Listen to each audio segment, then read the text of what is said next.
Hello everybody, and welcome back to another video. In today's video, I'll be doing my final predictions for the November 2023 elections in the United States of America. These are the most important elections of the year, and I've been talking about these elections for a few months now, not, super in-depth, not super often the way I would a presidential election or a midterm, but I have done, semi-monthly updates, specifically on gubernatorial elections, and so this is where it's all going to culminate. Today is November 7th. It's election day in most states, actually. So, obviously, the states I have on my screen here, I've crossed out most of them, but there are 6 states that I've left that I'm going to talk about in depth today. But don't get that wrong, because there are elections in almost every state.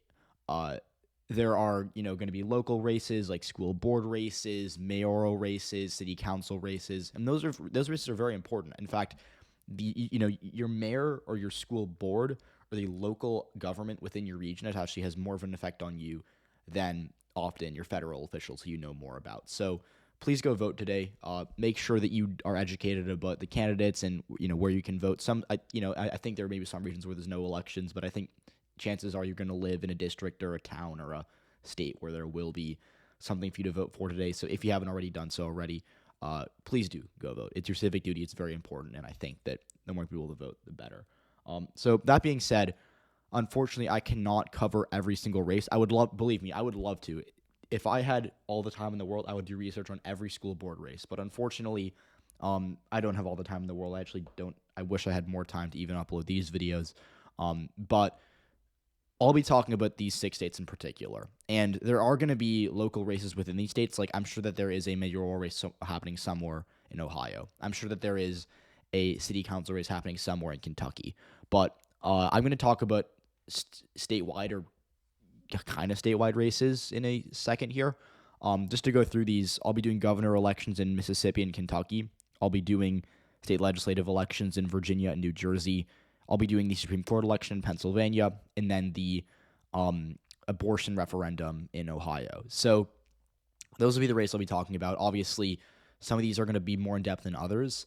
New Jersey, I'm going to get right out of the way here. I think this is going to go to Democrats in the state legislature, obviously. I believe it is a unilateral form of government there, where there's only one chamber. It's a 40-seat chamber. They call it the state Senate. Democrats usually win it. It's hard for Republicans to really come close to doing so. There's one interesting race where Ed Durr, who, if you remember, back in 2021, unseated the longtime Democratic president of the Senate, Steve Sweeney, in a narrow Trump seat. And so Ed Durr's up for re-election this year. He's actually, a lot of people are saying he's going to lose this time because the environment is less favorable to Republicans than it was back in 2021. But at the same time, he's in a Trump seat. So my bold prediction for New Jersey is that Republicans do win there, but they're not going to win the majority. New Jersey's a blue state. The state Senate map is not really a map that favors Republicans either way. And Democrats should have no problem holding on to their seats up in areas like Camden, Newark, basically all the areas in the northeastern part of the state on the border with New York. That's where most of the population lives, and Democrats are going to win those areas as well. So I think New Jersey is going to be not too interesting, but Virginia, on the other hand, will be.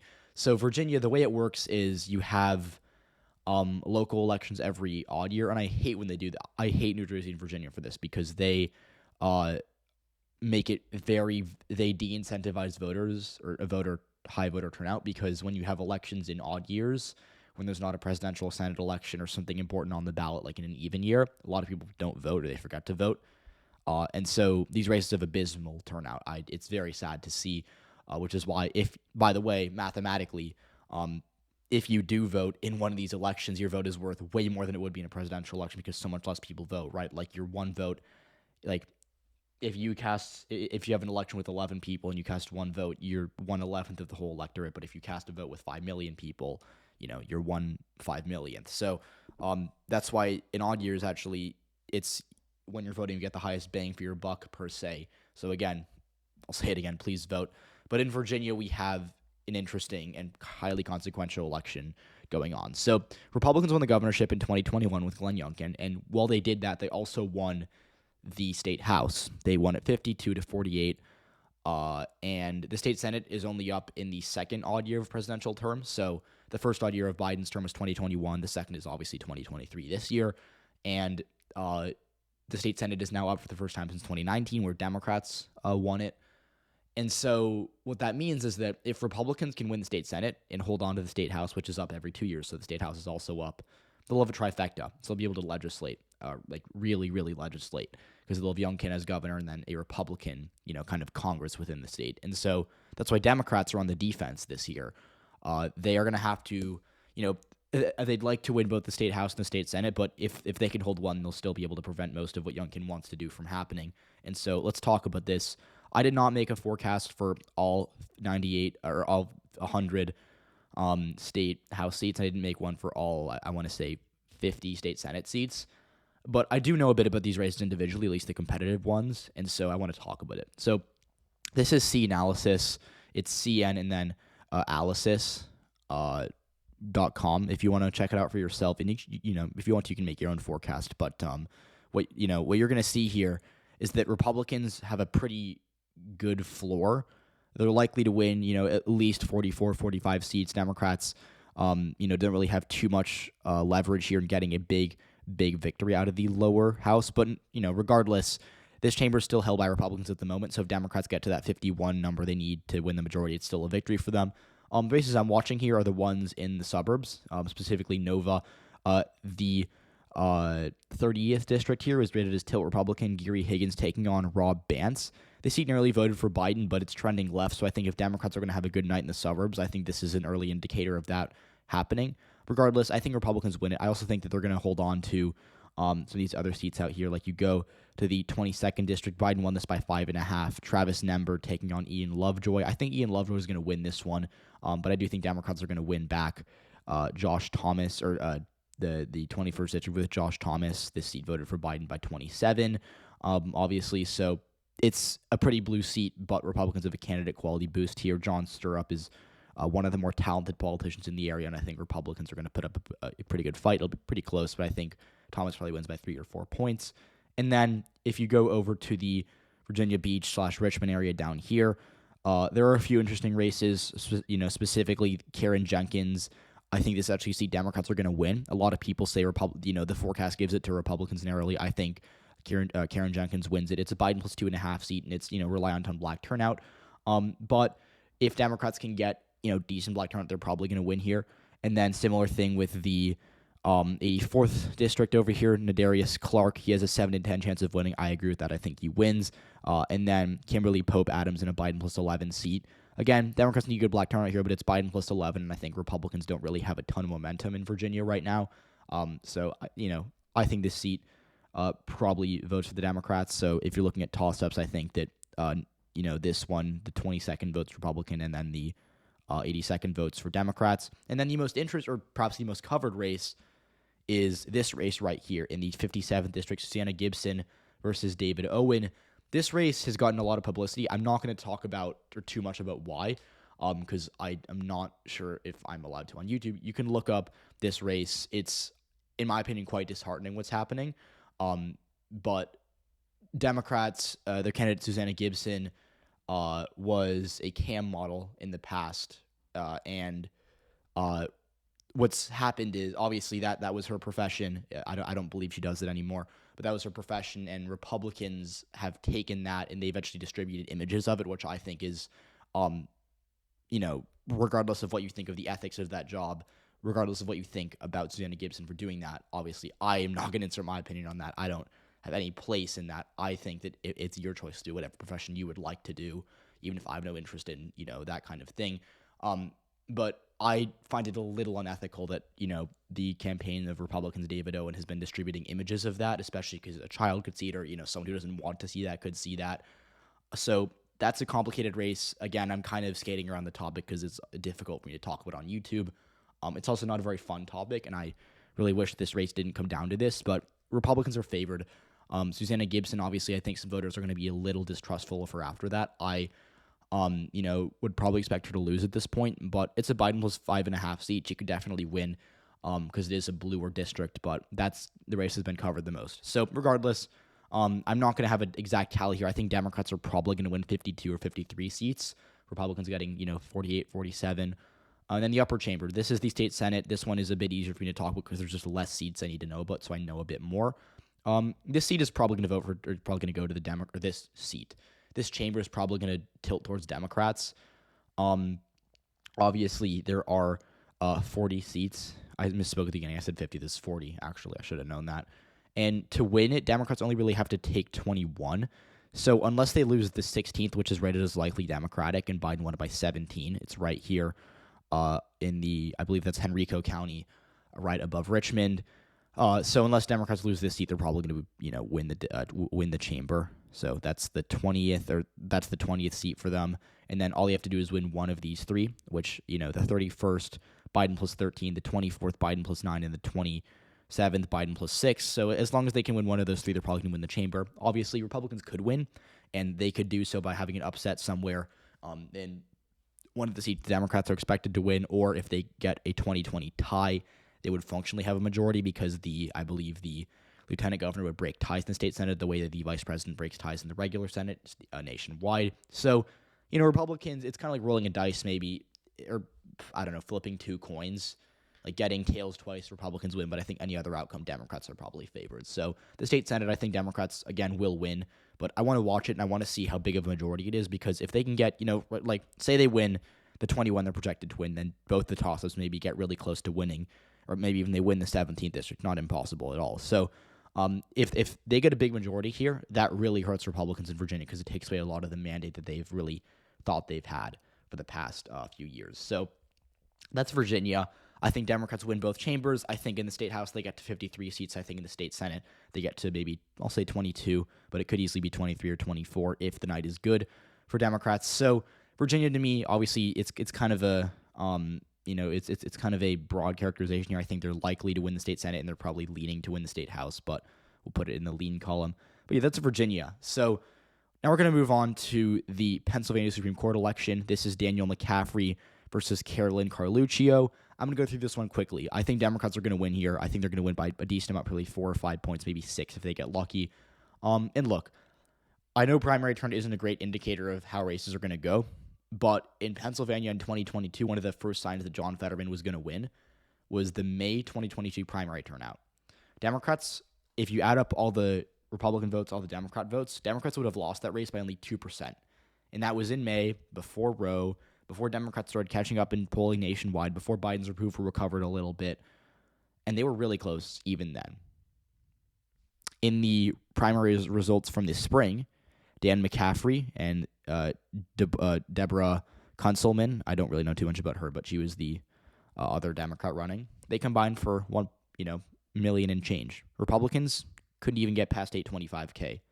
So that's the first bad sign for Republicans. Another bad sign is that when you look at how elections have gone in Pennsylvania for the past, few cycles, 2022, Democrats won the governorship by 15. They won the Senate race by 5. They won back the state house. Shockingly, most people had it safe Republican. Democrats won it back. You go to 2020, or even 2021, Republicans won a Supreme Court race, but they did not do very well. They only won it by 2%. And they were expected to win it by more. Then in 2020, Biden wins it. 2018, Democrats did very well, obviously, in the Senate and the governor race. So the last time Republicans won a statewide race in Pennsylvania, really, a Senate race or a presidential race, either of those, was 2016. That was 7 years ago, right? So it's a close state, but it's one that leans Democratic. And I think that Dan McCaffrey is a good candidate. I think Democrats are going to do well here. I think when you look at the energy right now, Democrats are energized. They've been doing well in special elections, which I haven't talked about that yet.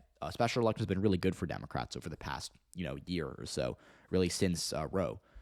There was one in Southern Virginia in January where Jen McClellan outperformed Biden by like 15 or 20 points or something insane like that. And then Democrats also did really well in some state legislative elections like those in Tennessee and those in other states in Pennsylvania that are smaller. And so as a result of that, I think someone on Twitter has a spreadsheet of it. I don't remember the username or what the sheet says, but right now, if you average out the election results like the past year, special elections, Democrats are up by a lot. And so do I think they're going to win Pennsylvania by 9? No, but I think they're going to win it by 4 or 5, and I think that Dan McCaffrey will be the next person on the bench in the Pennsylvania Supreme Court. And I think that actually give Democrats a majority in the state, and that's a big victory for them, especially if they're running on abortion rights and, solidifying that statewide from the judicial level. So speaking of abortion rights, let's talk about Ohio.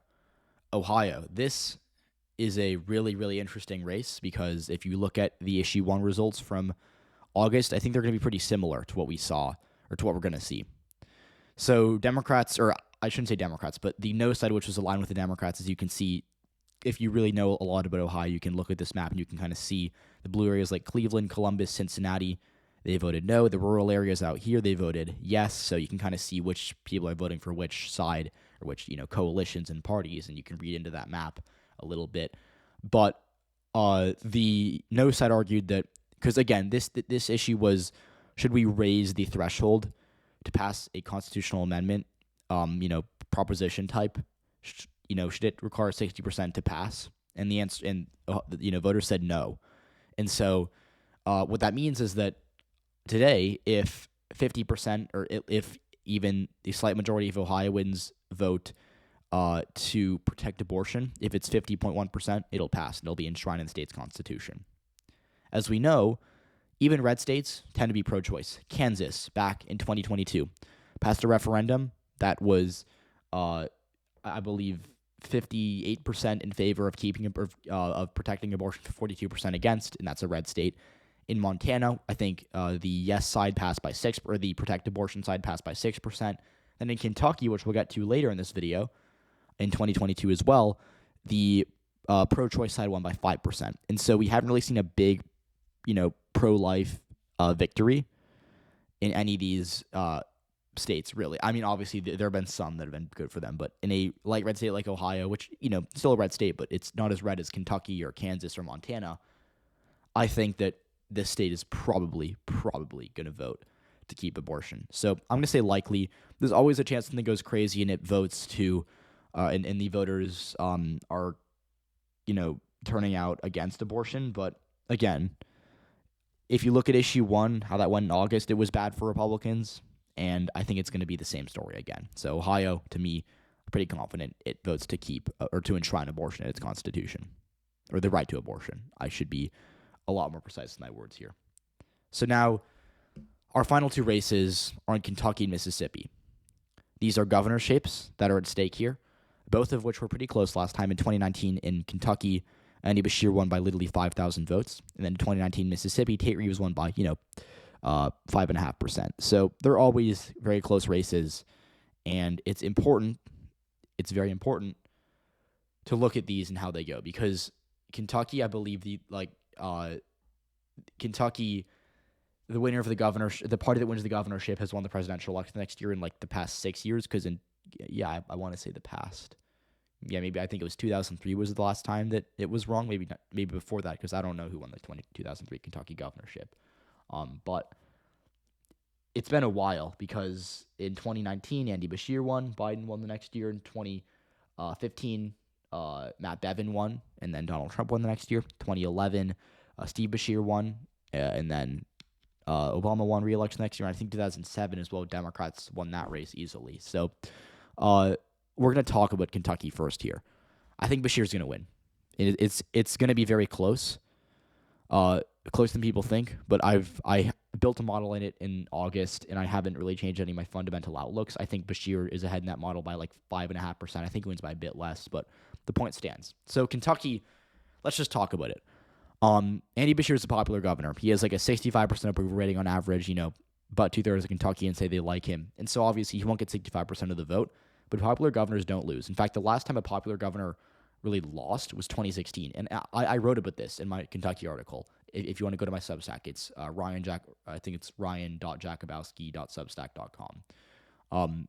So, and I'm recording this on Sunday morning. I might be able to release a final prediction article if I have time today, but I'm planning on watching football. And I'm really hoping that my fantasy team gets a win here, because I need that right now. So hopefully, because Taylor Swift's not at the game, hopefully Travis Kelce does nothing. That would be very nice. But we're not talking about football. We're talking about Kentucky. And Kentucky is really interesting because the Democrats have done really well here. In 2019 they did, because they were able to piece together a coalition in a red state of voters who are in the suburbs that are trending left, like you go to Louisville or Lexington, or up here, this is where Cincinnati is on the other side of the border. Both Campbell and Boone, Campbell and Kenton, which are both Trump counties, voted for Beshear narrowly, and then he came close to winning Boone County. So the suburbs up in the northern part of the state and the urban areas are trending towards Beshear. He did a lot better than Biden here. And then in coal country out here, these are smaller counties, but they add up to make a pretty good chunk of votes. Elliott County specifically, which voted for Donald Trump by like 50 points in 2020, voted for Beshear by 21 or 20 points rather. So if Democrats can piece together the coalition of these suburban voters that are more educated, that are trending left, and then the coal miners in the central eastern part of the state that are trending right, if Beshear can win over those two types of voters, he's going to win. And so he's a popular governor. Popular governors usually don't lose. Laura Kelly, despite being a Democrat, she was popular enough to win in Kansas. Republicans do really well in the Northeast, like Phil Scott, Chris Sununu, Charlie Baker. They've always won because they're popular. Larry Hogan, same thing. And then in 2018, Democrats were able to hold on to most of their governorships and flip some more because the Republicans, like Bruce Rauner in Illinois, Rick Snyder in Michigan, who was not running for re-election but did, was kind of the face of the GOP in that state, and then to an extent Scott Walker in Wisconsin, they all lost. Republicans lost control of the states because they were unpopular.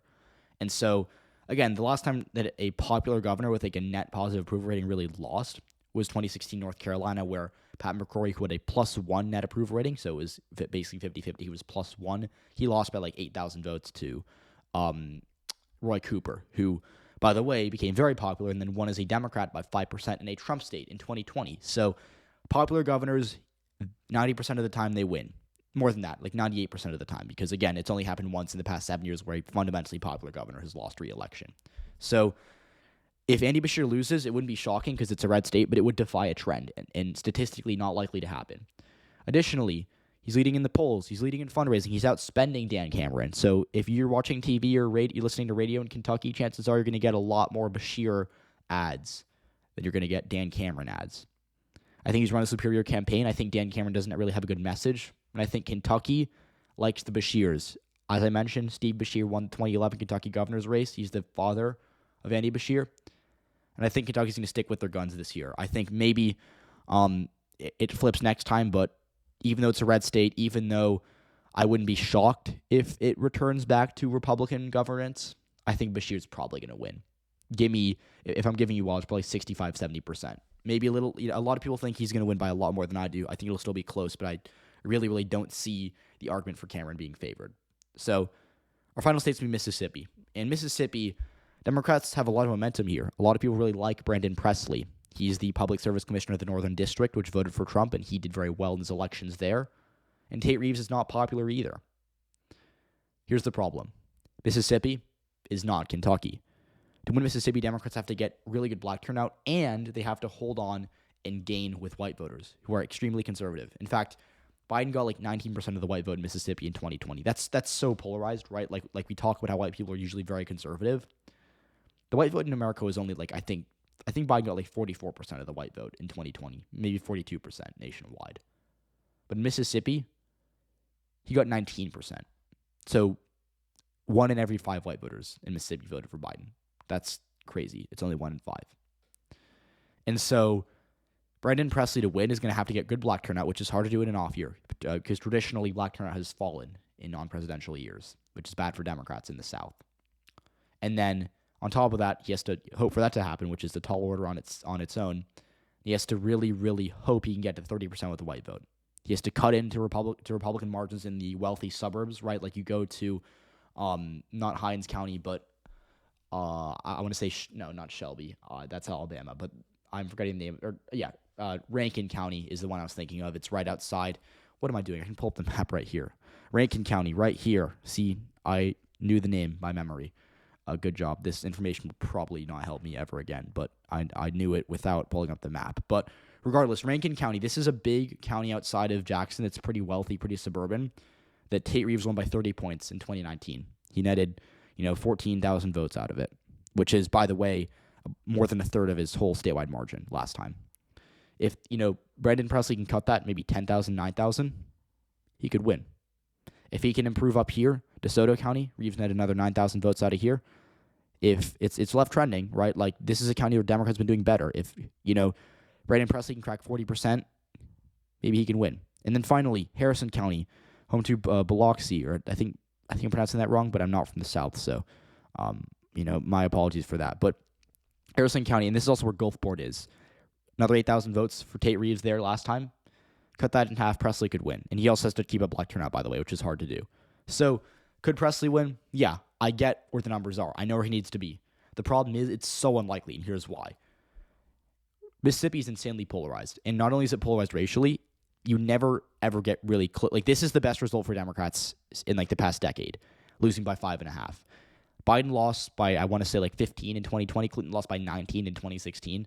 Democrats got crushed in the Senate race there in 2020, or they didn't get crushed, but they lost by 11, and they lost by 8 in the 2018 Senate race. So they can get close, but they can't win, because they can get to 45, 46, but to get to 50 or even 49 is Herculean, because they have to get really good black turnout, really good numbers of black voters in this western part of the state, and they have to, like I said, cut into the margins with Republican super white suburbs that are very, very conservative. So Brandon Presley, I think, is going to lose. A lot of people think he's going to win just because he is a moderate Southern Democrat who's running a pretty good campaign, I would say, and Tate Reeves isn't popular. It doesn't matter. White voters are very conservative in Mississippi, and there's no evidence that, they're really going to change. Maybe Brandon Presley will outrun Joe Biden by 4 or 5 points with white voters, right? That could happen, but it won't be by enough. And, he needs to probably double, right? If he does 4% better than Biden with white voters, it'll be good, but not enough. He has to be, 12%, 13% better. And so for that reason, I'm going to say this race is likely Republican.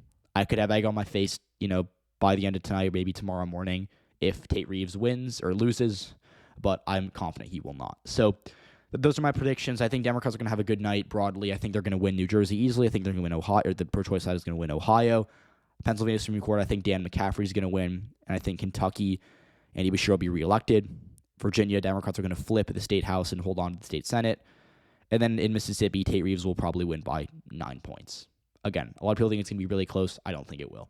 That's my bold prediction. Tate Reeves wins by 9. But other than that, I think Democrats will have a good night, and I think that these results are broadly a net positive for the Democratic Party. So that was a marathon of a video. Thank you for sticking with me if you did for this 27.5-minute, what do we call it? Tangent, yap sesh, rant. Regardless, I will see you all tomorrow. I'll do an analysis video, probably coming out Thursday morning, maybe Wednesday, but probably Thursday. And we'll talk about the results together. So go vote, and I'll see you all in the next one.